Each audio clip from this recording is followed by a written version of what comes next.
ഇടതുപക്ഷമെന്ന മേൽക്കുപ്പായമണിഞ്ഞ് കേരളം കണ്ട ഏറ്റവും വലിയ വലതുപക്ഷക്കാരനായ സഖാവ് പിണറായി വിജയനാണ്. നിങ്ങൾ ആലോചിച്ച് നോക്ക്. ഇതാ നെല്ലിക്കുന്ന് ഇവിടെ ഉണ്ട്. കേരള നിയമസഭയിൽ 2018 അന്ന് പി ടി തോമസ് ഉണ്ട്. പി ടി തോമസിന്റെ പ്രസംഗത്തിന്റെ ടേഡ് ഞാൻ നേരത്തെ നെല്ലിക്കുന്നിനോട് പറയായിരുന്നു. ഇപ്പൊ എന്നോട് പറഞ്ഞു, ഷാജി വേണ്ടോളം പ്രസംഗിച്ചു. ഞാൻ പറഞ്ഞു, ഈ കാര്യം നിയമസഭയിൽ ഒരു 5 മിനിറ്റ് ചോദിച്ചാൽ നിങ്ങൾ തിരുത്തില്ലായിരുന്നല്ലോ.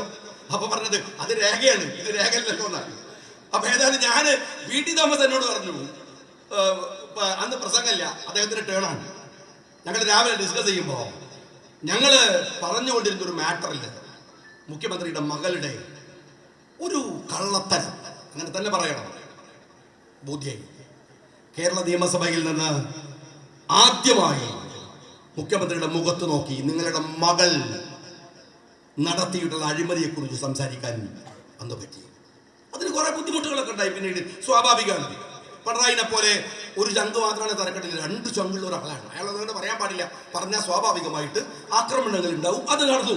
പക്ഷേ ഈ പെരുംകള്ളനായ മുഖ്യമന്ത്രിയോട് അന്നത് പറഞ്ഞത് ഞാൻ ആലോചിക്കുന്നു മകളെ കുറിച്ചാണ്. അപ്പൊ നമ്മളൊക്കെ വിചാരിച്ചു മകളാണ് ഈ മുഖ്യമന്ത്രിയുടെ ലാവലിന്റെ പിറകിൽ നിന്ന് ഈ അഴിമതിയൊക്കെ നടത്തുന്നതെന്ന്. പലരും പറഞ്ഞു, ആ മോനെ കുറിച്ച് എവിടെയും കേൾക്കണില്ലല്ലോ. അതാ മോനും വന്നു. മോനുണ്ട്. മോൻ മാത്രല്ല മകന്റെ അമ്മോഷൻ വേറൊരു അഴിമതിക്കാരൻ. ഞാൻ ഈ തമിഴ്നാട്ടിലൊക്കെ തിരുട്ട് ഗ്രാമം എന്ന് കേട്ടിട്ടുണ്ട്. എന്നാൽ ഒരു തിരുട്ട് ഫാമിലി എന്ന് ആദ്യമായി കേൾക്കുന്നത് ഈ പിണറായി വിജയന്റെ കുടുംബമാണ്. അച്ഛൻ വേറെ, അമ്മ വേറെ, മോള് വേറെ, മോൻ വേറെ, പോരാത്തതിന്റെ മോന്റെ അമ്മോഷൻ വേറെ. എന്തൊരു കക്കലാടോ ഇത്! ഒരു മര്യാദ വേണ്ടേ? നിങ്ങള് മർദ്ദിതനും ചൂഷിതനും മർദ്ദകർക്കും ചൂഷകർക്കുമെതിരെ എന്ന് പറയുന്ന ഒരു പ്രത്യേക ശാസ്ത്രത്തിൽ നിന്ന് വന്നവരാണ്.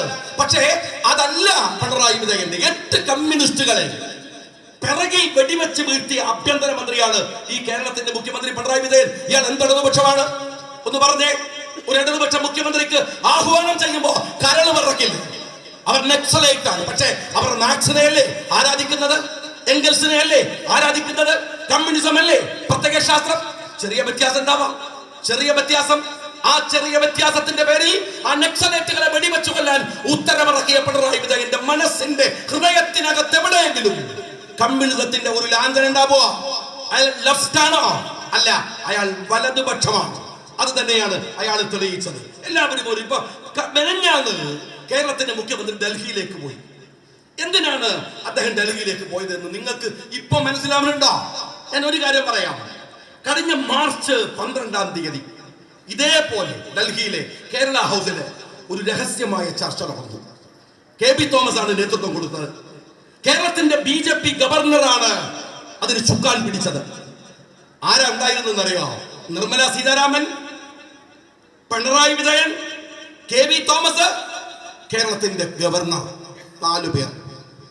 ആ രഹസ്യമായ ചർച്ച എന്തായിരുന്നു എന്ന് നമ്മൾക്ക് മനസ്സിലാവുന്നത് മകന്റെ ഈ പുതിയ വാർത്ത വരുമ്പോഴാണ്. ഇന്നലെ മെനഞ്ഞാന്ന് പിന്നെയും ഡൽഹിയിൽ അമിത്ഷാ ആഭ്യന്തര മന്ത്രാലയം വിട്ടിറങ്ങി വന്ന് പത്രക്കാർ പറഞ്ഞെന്താണെന്നറിയോ? വിദേശ പ്രതിനിധികൾ വന്നാൽ പോലും ഈ മനുഷ്യൻ ആഭ്യന്തര മന്ത്രാലയം വിട്ടിറങ്ങാറില്ല. ആഭ്യന്തര മന്ത്രാലയം വിട്ടിറങ്ങി അമിത്ഷാ മുഖ്യമന്ത്രി പിണറായി വിജയനുമായി ചർച്ച. നിങ്ങൾ മനസ്സിലാക്കേണ്ടത്, ഗഡ്കരി മുഖ്യമന്ത്രിയെ യാത്രയേക്കാൻ ഓഫീസിൽ നിന്ന് പുറത്തിറങ്ങി യാത്രയച്ചു കഴിഞ്ഞു. നിങ്ങൾ മനസ്സിലാക്കണം, അത് കഴിഞ്ഞിട്ടുള്ള UAE യാത്ര, ആ UAE യാത്ര പക്ഷേ സമ്മതിച്ചില്ല. 2023 EDയുടെ നോട്ടീസ് പിണറായി വിജയന്റെ മകന്റെ പേരിൽ വന്നു. ആ നോട്ടീസിന് കൃത്യമായി പറഞ്ഞു കള്ളപ്പണം വെളുപ്പിക്കൽ. അല്ലേ? ഞാനൊരു കാര്യം ചോദിക്കട്ടെ, ഇതിലെന്താ കാര്യം എന്ന് ചില മന്ത്രിമാര്, പോങ്ങന്മാരായ മന്ത്രിമാര് പറയണില്ലേ? കാര്യമുണ്ട്. അതിന് ആ നോട്ടീസ് പോയതിന്റെ അഡ്രസ് നിങ്ങൾ ശ്രദ്ധിച്ചോ? അത് കേരളത്തിന്റെ അല്ലെങ്കിൽ അത് ഈ ചെറുപ്പക്കാരന്റെ അച്ഛൻ പിണറായി വിജയന്റെ പേരിലല്ല പോയത്.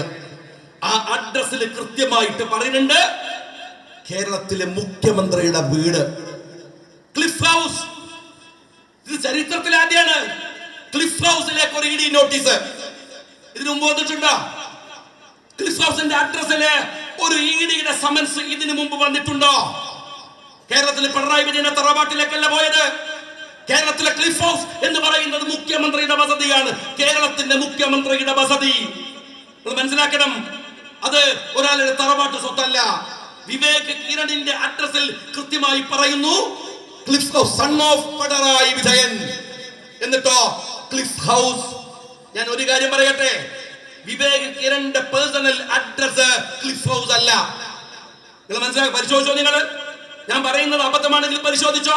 അല്ല, പിണറായിയുടെ വീടാണ് വിവേക് കിരണിന്റെ സ്വകാര്യ അഡ്രസ്. അങ്ങനെയെങ്കിൽ ഈ ഇഡി നോട്ടീസിന്റെ അർത്ഥം എന്താണ്? ഈ ഇഡി നോട്ടീസിന്റെ അർത്ഥം എന്താണ്? ഇനി അത് മാത്രല്ല, ആ കേസ് ഒതുക്കാൻ വേണ്ടിയാണ്. ഇതിന്റെ വേര് കിടക്കുന്നത് ദുബൈയിലാണ്. മുഖ്യമന്ത്രി ഡൽഹിയിൽ പോയി അമിത്ഷയെ കണ്ടു. മന്ത്രാലയത്തിൽ നിന്ന് ഇറങ്ങി വന്ന് അമിത്ഷാ വേണ്ടതൊക്കെ പറഞ്ഞു. അവിടെ നിന്ന് നിർമ്മലാ സീതാരാമനെ കണ്ടു, ഗഡ്കരിയെ കണ്ടു, പ്രധാനമന്ത്രിയെ കണ്ട് സമ്മാനങ്ങളൊക്കെ സമർപ്പിച്ചു.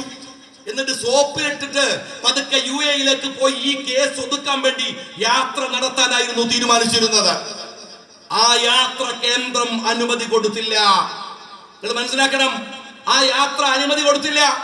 മുഖ്യമന്ത്രി ഈ നാട്ടിലെ ജനങ്ങളുടെ കാര്യത്തിനല്ല പോകാൻ തീരുമാനിച്ച് മകന്റെ പേരിൽ സമ്പാദിക്കുക, മകളെ പേരിൽ സമ്പാദിക്കുക, മകളെ ഭർത്താവ് മരുമോന്റെ പേരിൽ സമ്പാദിക്കുക, ഭാര്യയുടെ പേരിൽ അഴിമതി നടത്തുക, മകന്റെ അമ്മോഷന്റെ പേരിൽ അഴിമതി നടത്തുക. ഒരു മനുഷ്യൻ എന്നിട്ട് എന്ത് പറഞ്ഞാലും അപ്പൊ കുറെ ന്യായങ്ങൾ പറഞ്ഞ് രക്ഷപ്പെടാൻ സഖാക്കൾ ഇപ്പോഴും ഉണ്ട്.